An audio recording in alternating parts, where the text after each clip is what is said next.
Y bueno, Para mí compartir con todos ustedes y muchísimas gracias a la UIsrael, en especial a la doctora Norma Molina y por supuesto a ti, querida amiga Ana Victoria Puenitz.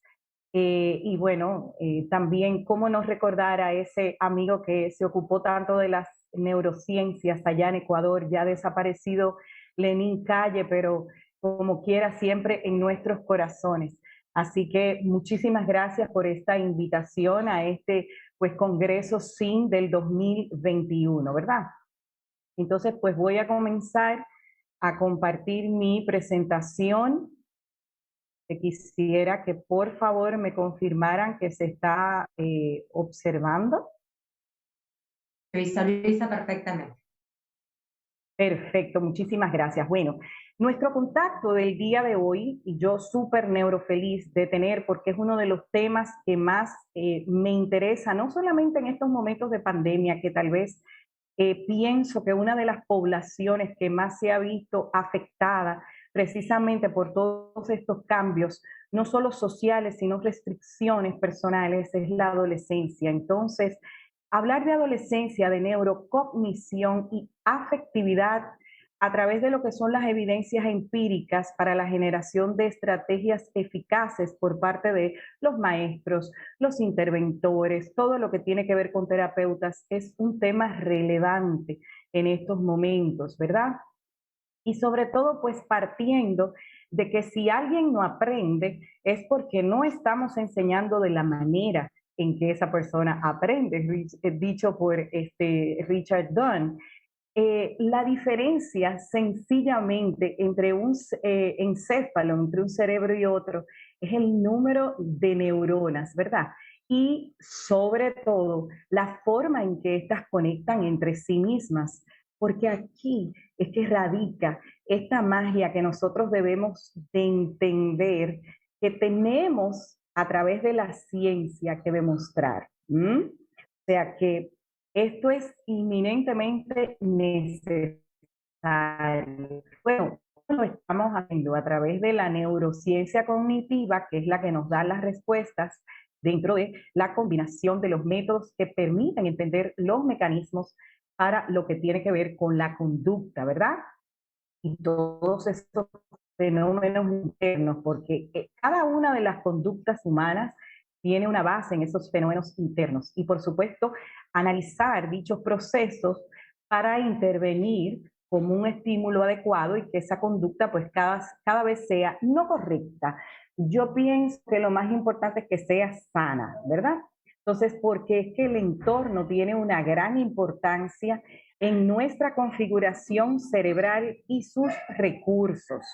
Las diferencias cerebrales que se van dando en lo que tiene que ver con la juventud, ¿verdad? La adolescencia y la adultez, la maduración de nuestro cerebro en estas etapas es diferente. En la corteza cerebral hay un volumen de sustancia gris que se va formando con todos esos cuerpos neuronales, que por supuesto van a aumento desde aproximadamente los 7 a los 12 años. Nacemos con un cerebro dotado, con capacidad conectiva, pero definitivamente nosotros debemos de orientarnos primero a observar la esencial diferencia entre un cerebro infantil y un cerebro adulto y por supuesto las diferencias de un cerebro en esa etapa de la adolescencia, porque de aquí es que vamos a comprender cómo es que funcionan dichas diferencias y por supuesto cómo la neuroantropología a nivel de todo esto, de lo evolutivo del cerebro,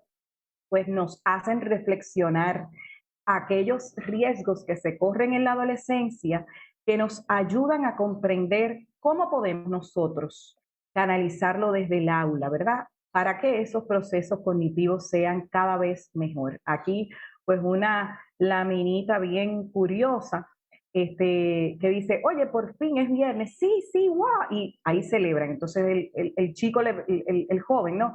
Le pregunta al otro, ¿y qué planes tienes este fin de semana? Ninguno. O sea, celebrar por celebrar, ¿cierto? Entonces, muchas veces estas, estas situaciones que suceden a lo largo de la vida influyen en esas conexiones neuronales y que lo podemos utilizar para reforzar las reconfiguraciones, ¿verdad?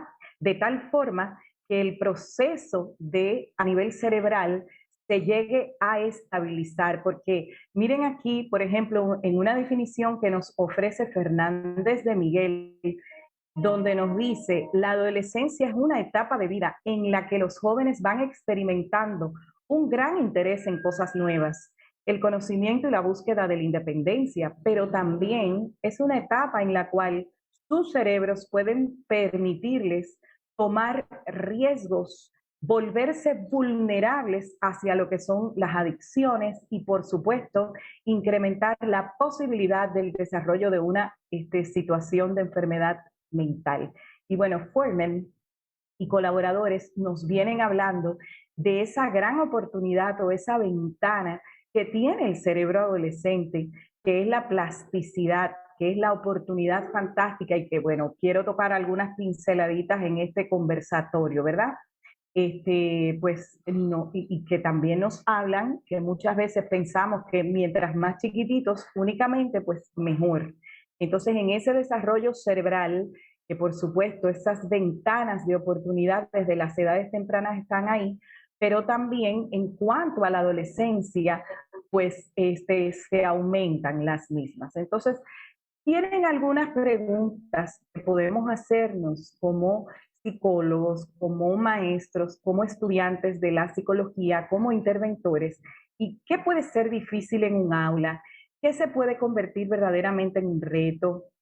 ¿Cómo podemos identificar pues esos desafíos en las conexiones de nuestro cerebro propiamente y hacia los adolescentes? ¿Y cómo podemos aprovechar pues por supuesto esas de oportunidades que se solventan, pero no se preocupen, keep calm and let's rock, vamos a ello, ¿no? Muchas veces, pues, esa gran pregunta, ¿qué sucede en el cerebro adolescente o en el cerebro de un adolescente? Nosotros lo contestamos por acá. ¿Mm?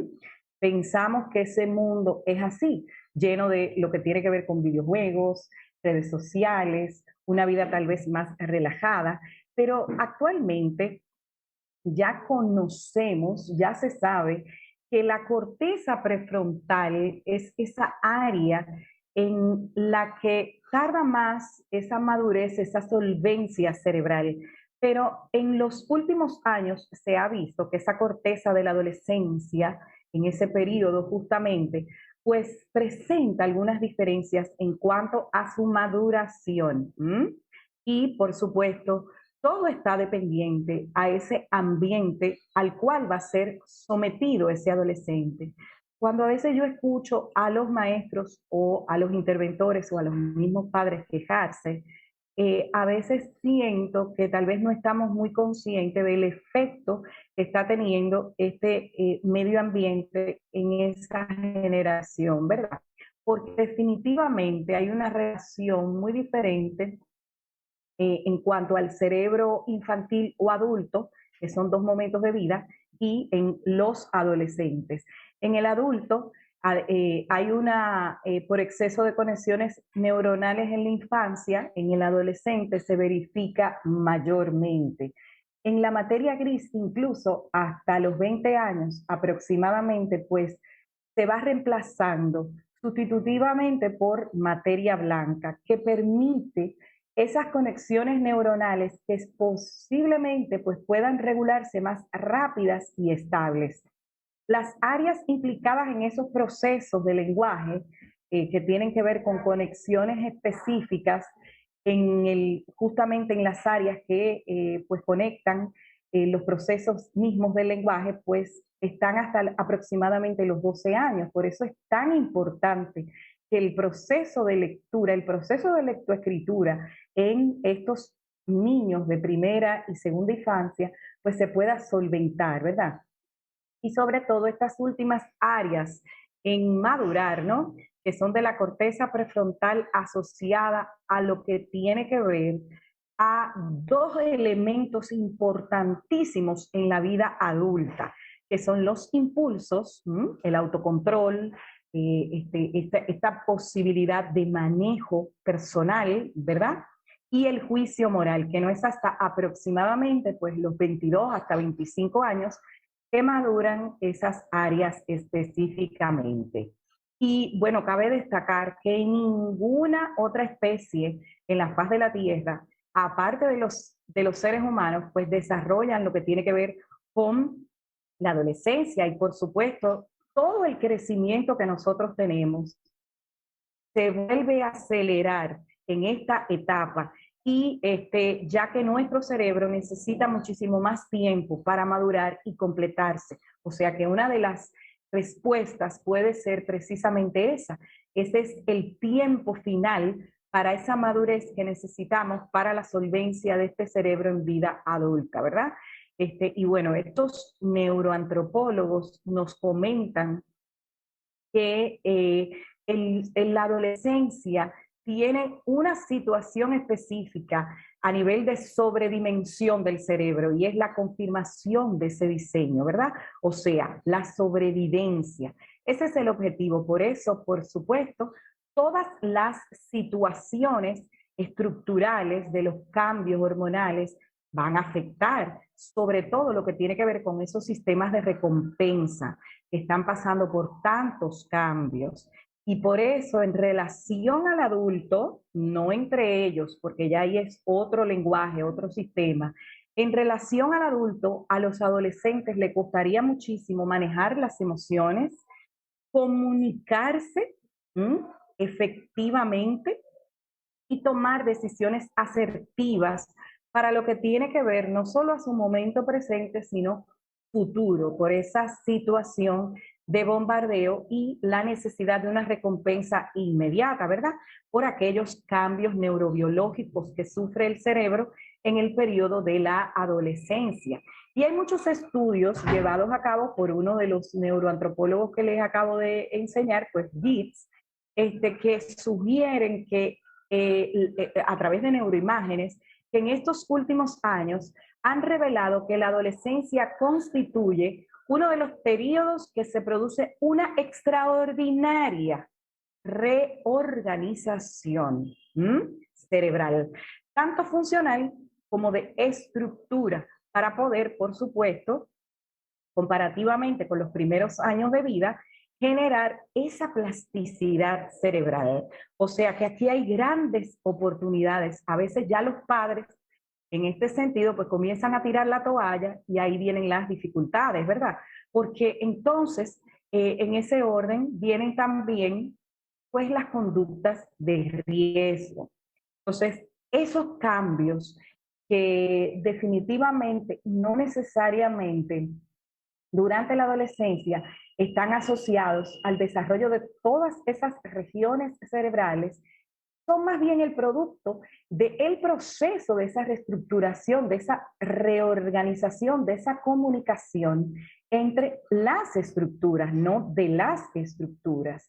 Y estos cambios, pues, se dan, como les señalé, principalmente en la corteza prefrontal en comunicación con uno de los sistemas más importantes que tiene que ver con la regulación de las emociones, que es el sistema límbico o emocional. Entonces, acá es donde nosotros podemos comprender qué es lo que está bien, qué es lo que no está bien, qué es lo que está sano, recordar lo que necesitamos, hacemos una inferencia, etcétera. Y nosotros y nuestra intervención debe de ir directamente regulada hacia lo que es el encaminado de la autorregulación de ese adolescente y sobre todo la de conciencia para esa necesidad de potencialización, ¿verdad? En el 2018, Sarah Blackmore y Lucy Focus nos recuerdan o nos transmiten los conocimientos de que algunos factores ambientales y sobre todo esta red social que se establece de forma decisiva en esta maduración de este cerebro adolescente, aunque exista determinación genética, ¿verdad? Y hay otros estudios que igualmente obtienen los mismos resultados que estas dos científicas nos dejan en palestra, evidenciando que el nivel socioeconómico de estos padres, de estos antecesores, de estos adolescentes, pues de que repercute, ¿verdad? En cómo será esa estructura y funcionabilidad de las neuronas del cerebro de sus hijos. Se realizó, de hecho, en ese año, un estudio con 1.100 voluntarios de edades comprendidas entre 3 y 20 años. Entonces, esto lleva a tomar en cuenta la ascendencia genética, pero constataron, que al menos la situación socioeconómica de los padres mayor era la suficiente, de la superficie cortical de los cerebros de sus hijos en edades similares y sobre todo esas diferencias se detectaban en las regiones relacionadas con estas dos estructuras, sobre todo cognición social y habilidades espaciales y de lenguaje a nivel emocional y comprensión en lectura. O sea que cuando nosotros también estamos pensando en este prefrontal, tenemos que manejar a nivel de lo que es el sistema límbico, el conocimiento de esta neuroestructura más cercana de esa base del cerebro, en donde principalmente están activadas las emociones, por lo que una zona es bombardeada constantemente por las hormonas, porque de aquí es que están las respuestas. Por eso, a nivel emocional se siente muy intenso lo que está pasando. Y por supuesto, cuando nosotros, los adultos, leemos esas emociones, las hacemos desde la corteza frontal, pero los adolescentes lo hacen directamente más desde la amígdala. Entonces, ¿qué pasa? ¿Por qué realmente tienen más escaso autocontrol? Bueno, todo podríamos verificarlo por la implicación de la generación de dopamina, ¿verdad? ¿Qué es lo que hace que se puedan producir algunas conductas de riesgo? Y luego, pues, ahí viene el arrepentimiento o la resaca emocional. Dentro de estas regiones cerebrales es donde se produce la sensación de placer o recompensa, y es la que muestra a través del circuito dopaminérgico mucho más químico eléctrica actividad, ¿verdad? O sea que en el cerebro adolescente pasaría algo como que si pasa bien, lo guardo como válido, y el asunto es que la mayoría de las veces lo que guarda válido como incorrecto, dentro de lo que les rodea, también es incorrecto para familiares, para los profesores, para los adultos, y entonces por eso vienen las situaciones con los adolescentes. Entonces, ¿cuál sería el costo real para ese cerebro adolescente en estas decisiones? Eso es algo que tenemos que trabajarlo directamente con nuestras comunidades. ¿Cuál sería ese riesgo a nivel del costo en lo que tiene que ver con ese desarrollo cerebral, ¿verdad?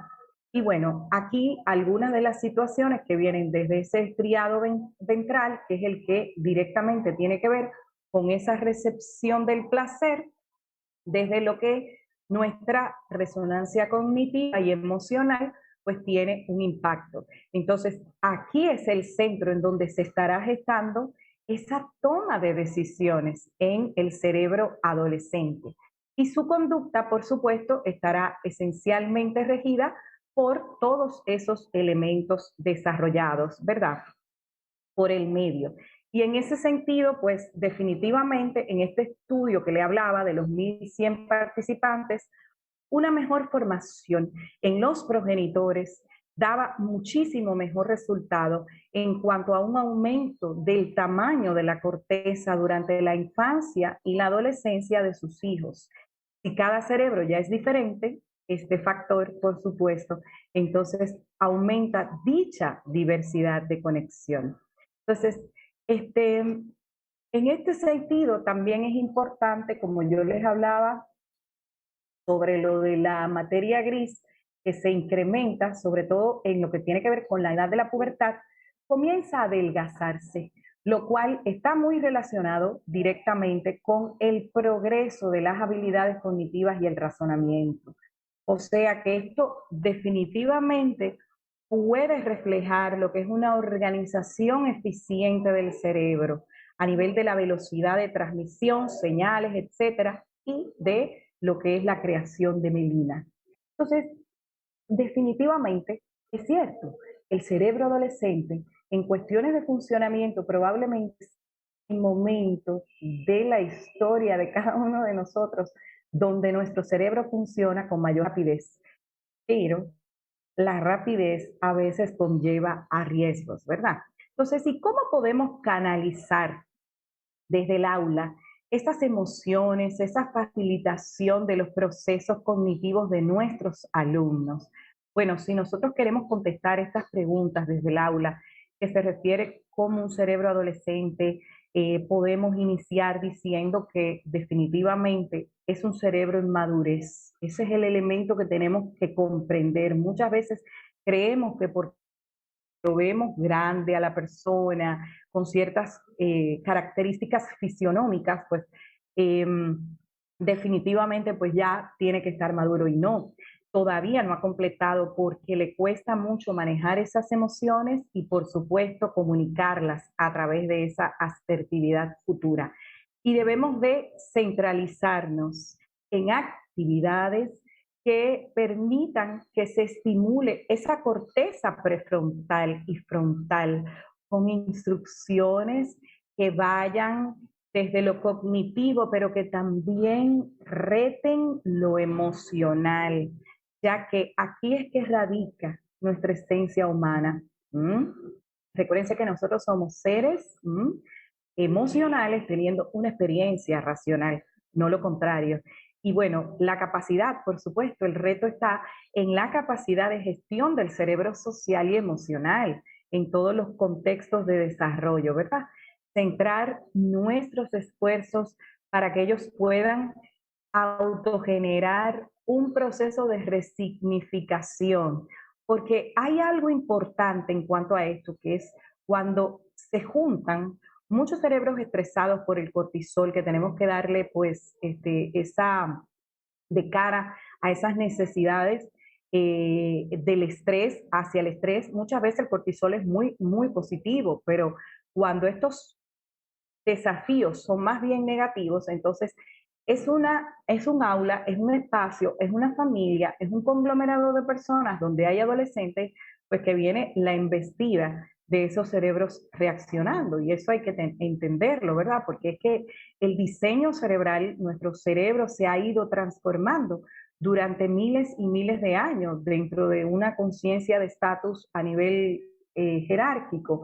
Pero en muchas ocasiones nosotros debemos de centrarnos en lo que tiene que ver con esa toma de decisiones insistentemente, pero con la consolidación de conciencia, o sea, en los aspectos de funcionamiento ejecutivo, que está muy bien a nivel de todas esas funciones cognitivas, pero sumado el funcionamiento emocional, no lo podemos dejar a un lado, a través de todos esos procesos innatos que se regulan con el medio y que tiene que ver en implicación con la empatía, el lenguaje, la atención y por supuesto la memoria, para que esos procesos sirvan para la consolidación de la misma y el aula definitivamente debe de estar libre para que podamos generar a través de la amígdala cerebral y la interacción con el hipocampo memorias que no estén necesarias y únicamente cargadas de estrés, o sea, que esté libre de esa sobrecarga de cortisol.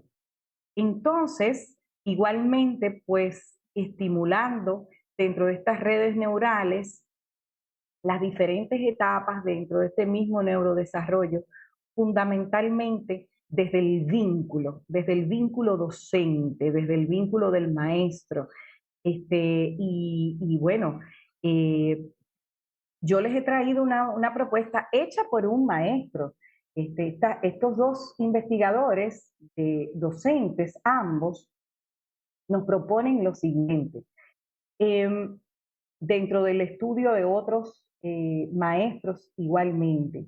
Convertir la actividad educativa en una experiencia significativa auténtica que dé lugar a un aprendizaje contextualizado. O sea, que realmente el adolescente entienda la adquisición de un nuevo conocimiento que no es independiente al contexto. Muchas de las cuestiones en el adolescente se van a derivar porque van a decir, pero ¿para qué yo voy a aprender esto? Porque recuérdense que aquí hay una lucha continua entre la lógica y la emoción. Entonces, ellos, o sea, saben lo que le conviene, y favorecer la elaboración de conocimiento, de ese aprendizaje prescrito desde el currículum, que es importante porque es instrucción, pero esa necesidad de investigar, ¿ok?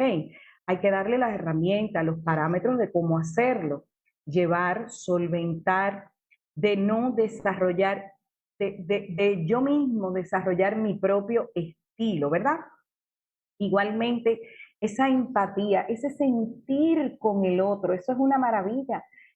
Generar programas cada vez que hablen sobre lo que tiene que ver con esa empatía tan necesaria en estos momentos en los cuales pues nos vamos o nos estamos poco a poco insertando nueva vez a nivel de contacto físico y generar un aprendizaje de la propia emoción, ¿no? A nivel de que yo no puedo aprender de algo que yo no estoy conociendo. Entonces, en vez de recriminar, podemos cambiar por aprendizaje reflexivo, ¿verdad? Y manejar su aplicación desde el desarrollo de las habilidades sociales. Yo pienso que los cambios más importantes que se generan en este sistema límbico, ¿verdad? Y ahí pues retomo lo que nos dice Leslie Hart, que enseñar sin saber cómo funciona este cerebro, pues es como querer diseñar un guante sin nunca haber visto una mano. Entonces cada vez tenemos que hacernos preguntas diferentes en cuanto a los retos que se nos van señalando con los adolescentes, estén en riesgo de alguna situación de conducta o no, porque igualmente vamos a pasar por momentos, ¿verdad? En los cuales, si la pandemia ha venido a demostrarlo, en los cuales pues tengamos esa incidencia. Así que a mí me encantaría, antes de ir a la sesión de las preguntas, de hablar un poquito de esta fotografía emblemática que para mí es mágica. Nos habla de algo que nos ha dicho alguien y que quiero que los neuroinspire, que es la educación es aquello que permanece cuando uno ha olvidado todo lo que aprendió en la escuela, en el colegio, sino que se queda, ¿verdad?, con lo de la vida. Y ahí la memoria biográfica nos ayuda muchísimo, incluso hasta la manera de nosotros recordar esas situaciones. Y esta foto de este personaje que tenía 14 años es la foto de Albert Einstein. Así que el aprendizaje, según Roger Schank, es lo que ocurre cuando alguien quiere aprender, no cuando alguien quiere enseñar. Y eso también tenemos que tenerlo pendiente en el manejo con nuestros adolescentes de todo el mundo. Así que muchísimas gracias, Top Sharing, y me voy aquí con ustedes a las preguntas. Bueno, en primera instancia, doctora Rosalba, extraordinaria exposición, muy bien entendida y comprendida por los asistentes, un tema realmente interesante al hablar de la neuroeducación versus la neuropsicología educativa, una visión desde el pensamiento complejo. Por acá tenemos algunas preguntas, vamos a tratar de ser lo más concreto, a ver si nos da tiempo. La primera sería, doctora Rosalba, ¿pudiera indicarnos algunas estrategias didácticas para estimular la motivación en los entornos virtuales en adolescentes y jóvenes? Bueno, Yoli, eso está, como decimos en República Dominicana, color de hormiga. Les voy a explicar el por qué. Bueno, en experiencia particular, yo trabajo con adolescentes